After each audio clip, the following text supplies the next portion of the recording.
Les programmes de la matinale 6-9 se poursuivent sur Gabon 24 et on vous rappelle que vous êtes en direct de Libreville au Gabon. C'est le 4e rendez-vous de la semaine et nous sommes le 25 septembre 2025. On attendait notre invité. Moi, j'attendais ce moment parce que j'ai énormément de questions à poser. On vous rappelle donc la thématique principale, investir sans se ruiner. Est-ce que c'est possible? Peut-on parler d'investissement sans se ruiner sans au se moins ruiner. Une seule fois et dans sa avec vie? notre pouvoir d'achat Voilà. et nos salaires Nos parfois réalités compliqués. quotidiennes, le panier de la ménagère, et tout ce que ça comporte. Écoutez, pour en parler, nous avons un spécialiste en éducation financière. Il s'agit de M. Willy Ebo, qui est notre invité ce matin. Bienvenue. Merci. Comment allez-vous? Très bien. Merci d'avoir répondu à notre appel. Bon, on va dire agressé, mais de façon sympa, Monsieur Ebo en off de toutes mes questions. Mais Monsieur Ebo, rassurez-vous, mes questions seront posées aussi en direct devant tout le monde. Alors, quand on est spécialiste en éducation financière, ça consiste à quoi exactement? Écoutez, déjà c'est un terme qui peut paraître un peu pompeux, hein, éducation financière. C'est simplement amener les gens à savoir mieux gérer eux-mêmes leur argent. Donc, c'est l'éducation, mais qui porte sur nos finances. D'accord. Et là-dedans, on peut noter la finance de manière générale et la finance personnelle. Donc, dans l'éducation financière, ça peut être l'un et l'autre. Et ça peut être l'un ou l'autre. D'accord. Voilà. Mais la plupart du temps, on va assimiler l'éducation financière à la finance personnelle. Donc, on amène les gens à savoir comment est-ce qu'ils peuvent investir sur la base de leurs ressources. Là, on va vraiment aller sur cet aspect-là, c'est-à-dire l'aspect personnel, la finance personnelle. Monsieur Willy Ebo, on vous disait déjà que c'est compliqué. On ne vous apprend rien. Parfois, on a des salaires hauts et on ne s'en sort pas. On dit, mais lui, là, avec tout ce qu'il a eu pendant sa carrière, Sirocos, artiste depuis 40 ans, il a été animateur principal à Gabon 24. Mais il n'a rien fait. Mais il n'a rien fait de son Comment argent. est-ce possible? Quel est le lien qu'on met entre le revenu et l'investissement? En réalité, le lien est très... j'ai envie de dire qu'il n'y en a presque pas. C'est-à-dire qu'il n'y a pas une mécanique entre ce que vous gagnez et puis l'épargne. Je vais m'expliquer. Vous le savez, il y a eu des grandes stars mondiales qui ont fini beaucoup plus ruinées que vous et moi. Ouais, donc, bien sûr. des stars dans le sport, des stars de basketball, des stars dans le football, dans la musique, des gens qui ont gagné énormément d'argent et qui ont fini complètement ruinés. Donc c'est de dire que c'est pas parce qu'on est riche ou qu'on est pauvre qu'on peut avoir justement cet instinct de la gestion financière personnelle. Donc nous ne faisons pas de lien entre le revenu des personnes et la capacité à pouvoir épargner.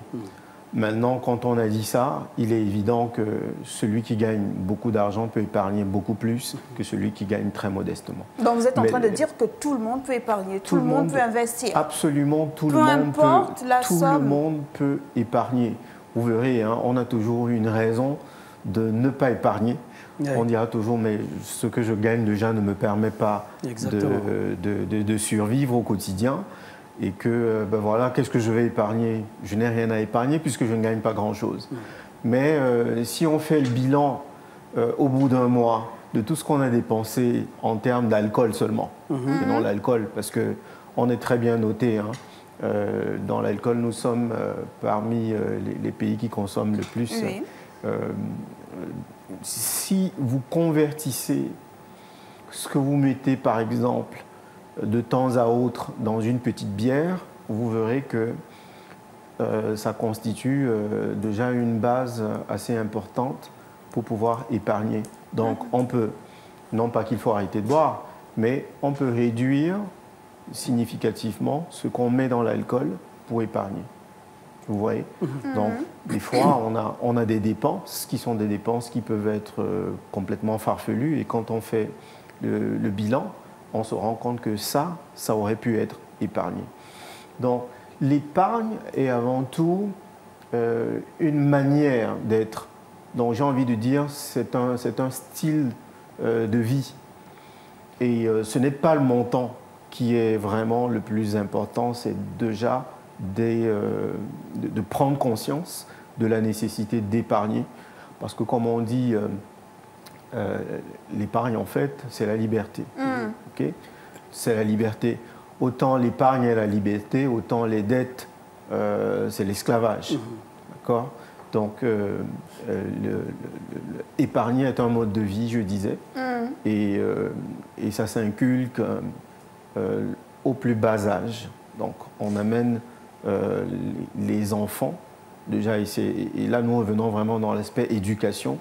Donc, c'est des choses qui se transmettent vraiment dans le bas âge. Et bon, non pas que ce soit désespéré pour les adultes, mais c'est des choses qui s'apprennent. Donc, c'est des réflexes. Monsieur Ebo, y a-t-il une différence entre les notions investir et épargner? Y a-t-il une différence entre ces deux notions? Parce que très souvent, on fait un peu un amalgame sur ces deux notions. Est-ce que si j'épargne, c'est que j'investis directement? Ça, c'est la première question. Et la deuxième, et je vous le disais en off, quand on était petit, moi, je n'aimais pas les pièces. Ça faisait trop de bruit, ces affaires-là. Donc, j'avais un coffre à l'intérieur duquel je mettais les pièces. C'est une habitude que j'aime même maintenant. C'est-à-dire que j'ai un gros pot chez moi de pièces. Est-ce que ça peut constituer une épargne ou est-ce que l'épargne doit avoir un but bien précis? Non pas que ce monsieur n'aime pas les pièces, donc il a un gros coffre à l'intérieur duquel on peut trouver 50 000 francs de pièces, mais c'est de savoir que je mets ces pièces-là pour un but bien précis. Donc la première chose, c'est la notion entre épargne et investissement. Et la deuxième, est-ce qu'il faut un but à l'épargne? Voilà. Alors, à la première question, oui, il y a une différence nette et fondamentale entre la notion d'épargner et la notion d'investir. Épargner, c'est mettre de côté, simplement. Donc, c'est la partie des revenus qu'on n'a pas consommés. Donc, on met de côté. Ça, c'est épargner. Épargner, ce n'est pas investir. Très bien. Investir, c'est rechercher des gains avec notre épargne. Ça veut dire qu'on va prendre des actions dans le but d'avoir un retour sur investissement sur notre épargne. Alors, très simplement, vous avez votre salaire et vous mettez, disons, 15% de votre salaire comme épargne tous les ans, quelque part. Ça peut être à la banque, ça peut être chez vous dans un coffre. Donc ça, c'est l'épargne. Donc vous mettez de côté. Le problème avec l'épargne, c'est que l'épargne peut être sécurisée ou pas. Je veux dire, si vous avez mis l'argent chez vous, ce n'est pas pareil que si vous avez mis dans un compte d'épargne. Donc la sécurité n'est pas la même. Bien sûr. Maintenant, dans le compte d'épargne, il se peut, et généralement ce sera le cas, qu'on vous reverse des intérêts, parce que cet argent, vous le mettez à la disposition de banquier et quelque part, vous l'avez un peu bloqué. Et donc, le banquier peut en faire un usage. Et parce qu'il va en faire un usage, il peut rémunérer cette épargne. Et là, on vient de mettre un pied dans l'investissement, parce qu'il y a un retour sur cette épargne qui a été constituée. Maintenant, vous pouvez être plus dynamique dans votre démarche, c'est-à-dire de ne pas simplement déposer votre argent, mais d'en faire quelque chose. Ça peut être un petit business, ça peut être un placement, et là vous verrez, on a maintenant investissement et placement. Et l'idée, c'est d'aller chercher encore un rendement meilleur que celui que le banquier nous propose quand nous laissons simplement notre argent. Donc, vous voyez, l'épargne, c'est mettre de côté. Investir, c'est rechercher un retour sur l'argent que nous avons et que nous allons contribuer, voilà, essayer de le faire fructifier. Tourner. D'accord. Maintenant, le but. Rapidement sur le but. Il faut nécessairement un but. Un but à l'épargne. Parce que c'est ce qui va nous... Vous allez vous rendre compte que c'est le but qui va nous permettre d'être disciplinés dans l'épargne. Il faut un but à Si j'épargne et que je n'ai pas un but spécial, je peux prendre cet argent à tout moment parce que, bon voilà, il y a une situation qui est arrivée, je me dis, ah, j'ai de l'argent de côté. Mais par contre, si cet argent est destiné à quelque chose de précis, ça me discipline parce qu'il faut que j'atteigne l'objectif que je me suis fixé par rapport à mon épargne. Construire une maison, acheter un terrain, acheter une voiture, payer la scolarité de mon fils quand il va avoir son bac et qu'il doit aller à l'université. Voilà, lancer une affaire et dont je recherche le capital, j'essaye de le constituer. Donc, on peut avoir une multitude d'objectifs, mais le plus important est de savoir, au moment où on va épargner, si c'est un objectif à court, moyen ou long terme. Si, par exemple, je veux un capital quand je vais prendre ma retraite et que j'ai 20 ans, ce n'est pas pareil que si j'ai 55 ans et que je n'ai plus que 5 ans de travail. Donc, et en fonction de cet horizon de temps, on ne va pas épargner de la même manière et on ne va pas investir ou placer dans les mêmes choses. Donc, dans un cas, si on investit sur le court terme, il faudrait qu'on investisse dans des instruments qui sont facilement monétisables, c'est-à-dire qui sont liquides, par de liquidité. Je peux rapidement avoir accès à mon argent si j'en ai besoin, parce qu'au départ, l'objectif, c'est le court terme.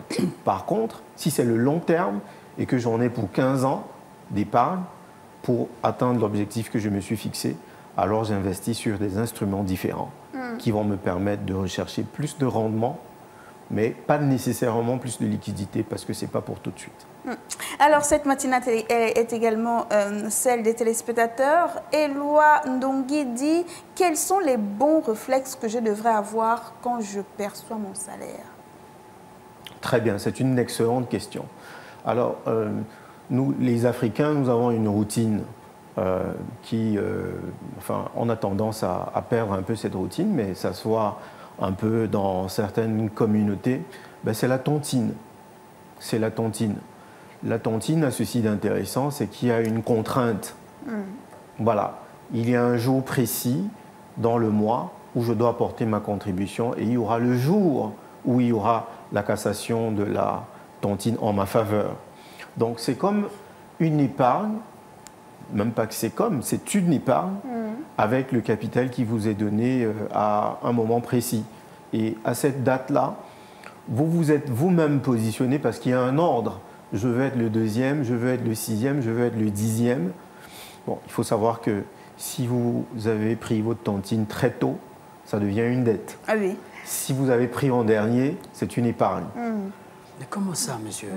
Oui. Souvent, nous, on est content d'être les premiers. Hein. Non. Oui. Non, mais comment? C'est intéressant ce que vous expliquez. Oui. Si vous prenez la tontine en premier... Ça devient une dette. Ça devient une dette, c'est comme si vous avez contracté une dette, oui.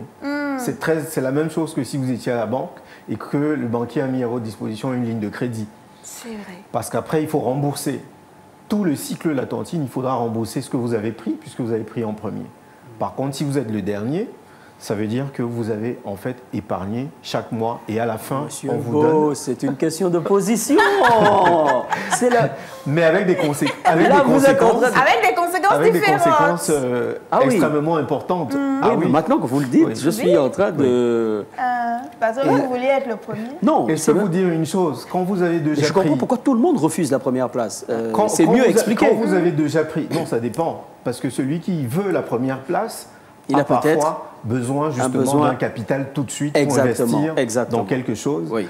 Et peut-être pour lui, ça ne lui pose pas de problème par la suite de devoir rembourser. Mais par contre, si vous avez pris votre tontine et que vous n'en avez rien fait de spécial, ça ne va pas être marrant les autres mois parce que vous allez trouver le temps très long. Chaque mois, il faudra vous désengager. C'est vrai. Et comme vous ne vous rappelez même pas de ce que vous avez fait de la tontine au départ, ça va être pénible, c'est lourd et en fait vous avez la même tristesse que quand vous devez rembourser votre banquier. Et donc les bons réflexes, vous parliez de la tontine? L'objectif, parce qu'on a parlé de l'objectif. L'objectif c'est extrêmement important parce que c'est lui qui va nous forcer à être disciplinés.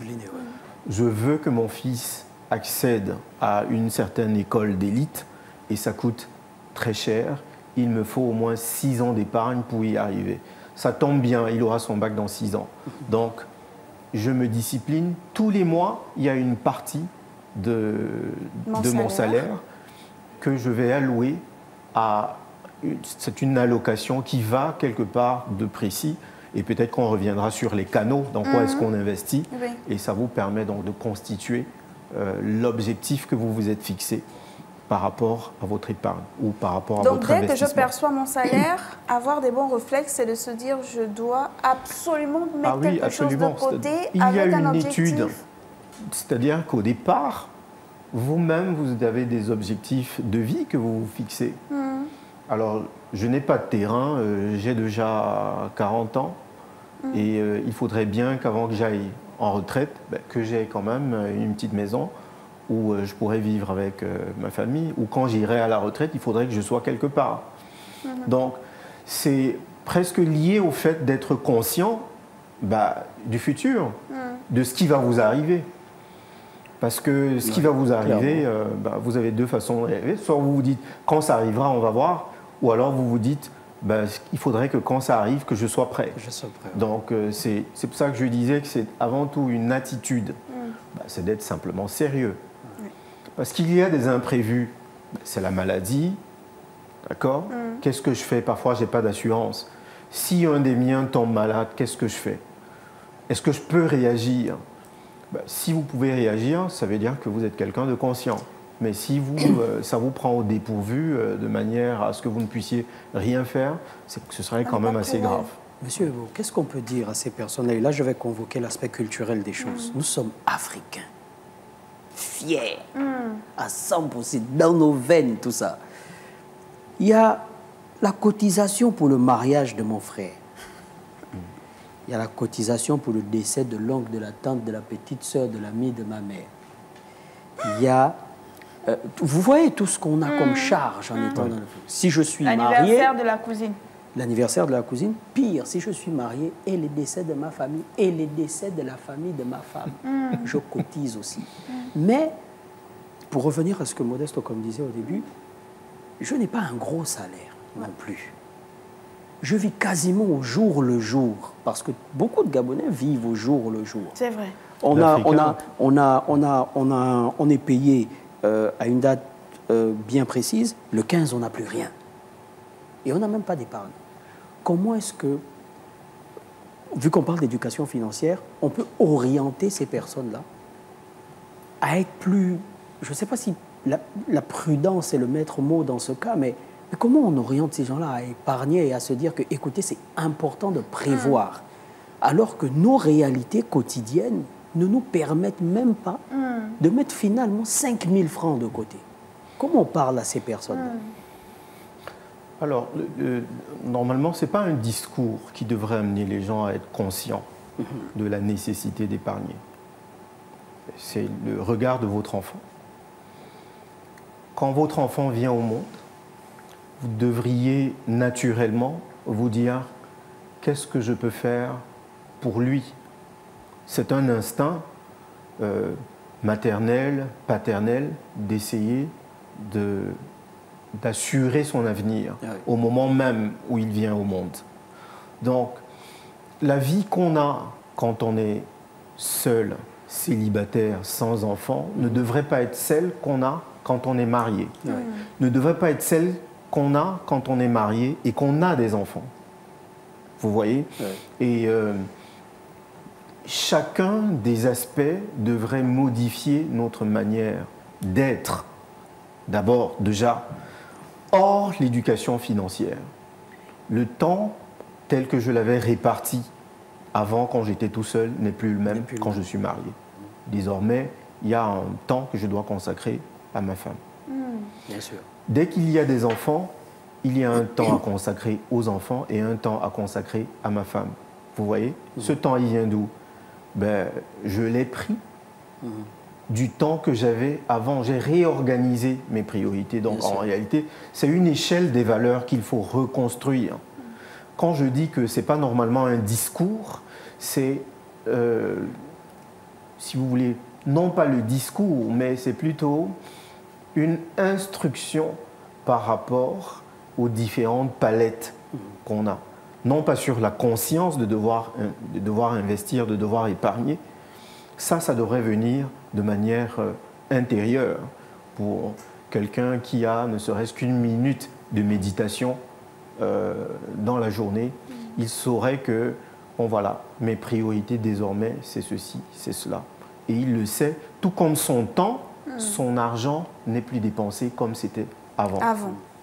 Je ne peux plus retrouver des amis pour aller en voyage, pour boire des bières pendant... Voilà. Si ça se faisait 2 fois dans la semaine, maintenant ce sera 1 fois dans le mois. Ouais. Parce que mon temps, premièrement, on dit le temps c'est de l'argent, mais maintenant vous verrez que le temps et l'argent sont très liés. Donc le temps et l'argent est réduit pour être réorienté vers le bien-être de sa famille. Bien sûr. Donc c'est... tout est question de priorité. Tout est question de priorité. Et de toute façon, la vie vous enseigne. C'est soit vous étudiez vos leçons, soit vous subissez. Donc, parlons maintenant de ce passage de l'épargne à l'investissement. Parce qu'il y a d'autres, il y a des personnes qui savent épargner. Elles épargnent chaque fin de mois, chaque semaine pour les personnes les plus... Voilà. Elles épargnent. La difficulté, c'est de passer de l'épargne à l'investissement. L'argent est posé, mais pour diverses raisons, j'ai du mal maintenant à passer à l'action. Comment on fait et quels sont les canaux aussi? Vous parliez de ces outils-là disponibles pour faire travailler notre argent aujourd'hui de façon sécurisée. Très bien. Déjà, l'épargne à l'investissement, ce qu'il faut savoir, c'est que si l'épargne n'est pas transformée en investissement, ça veut dire que vous perdez de l'argent. Aïe. De l'argent qu'on a économisé. Oui. L'argent qui est dans votre coffre, en fait, vous perdez de l'argent. Parce que vous avez entendu parler de l'inflation, n'est-ce pas? Chaque année, les prix augmentent. Je ne me rappelle pas, depuis que je fais la finance, d'une année où les prix ont baissé. Les prix des choses augmentent. Le prix du pain aura tendance à augmenter, de l'huile, ainsi de suite. Donc, le prix du transport va augmenter. Il est rare qu'on ait l'effet inverse. Ça, c'est l'inflation. Si votre argent ne génère pas, en termes de rentabilité, au moins le coût de l'inflation, ça veut dire que vous avez perdu de l'argent. Wow.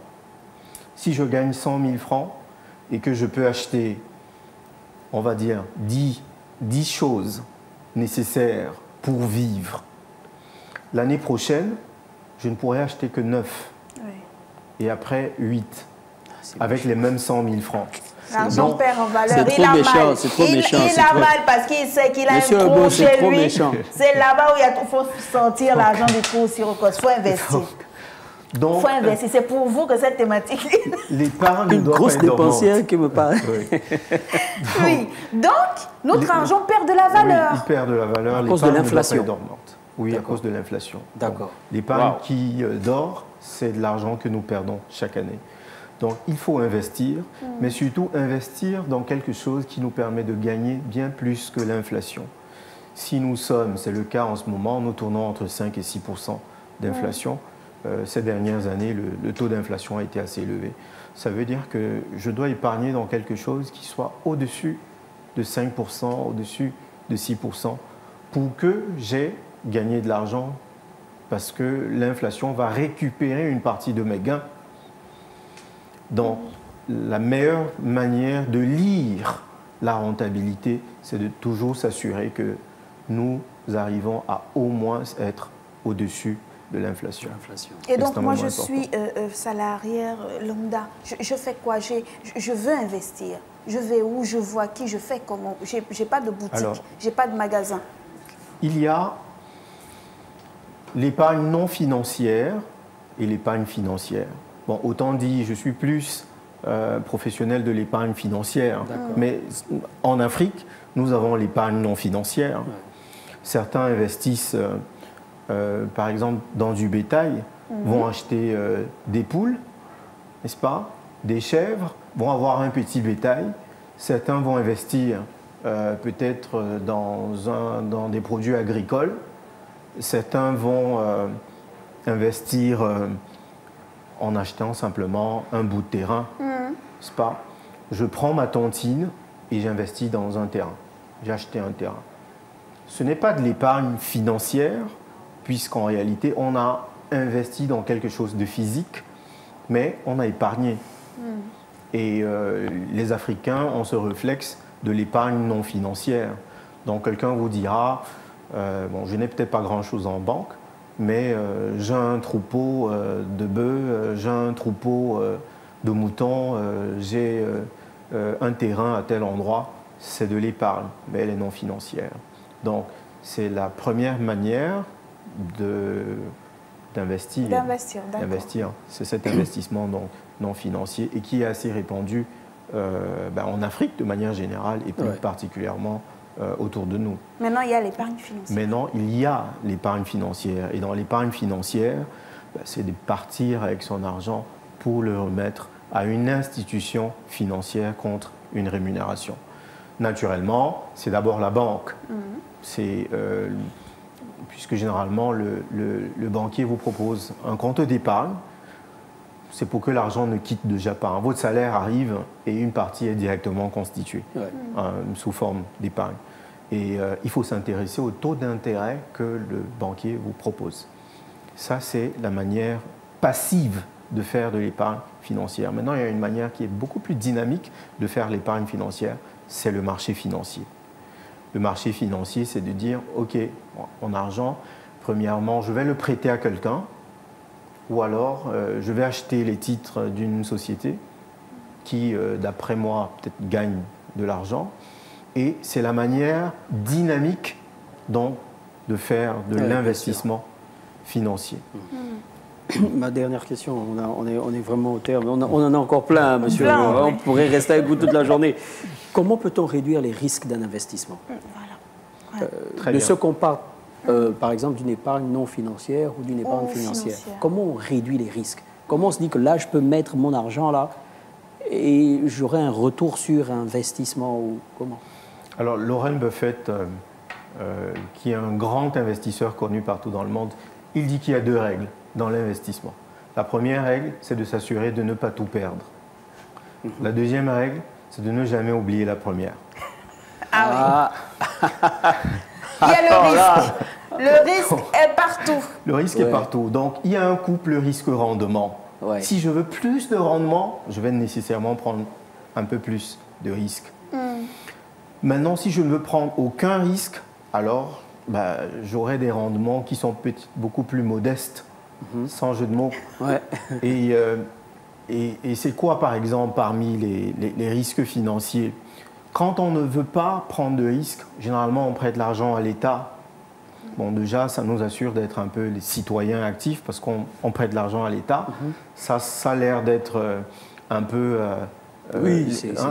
complètement retourné. Mais ce qu'il faut savoir, c'est que l'État emprunte pratiquement tous les ans sur le marché monétaire, sur le marché financier, tout le temps.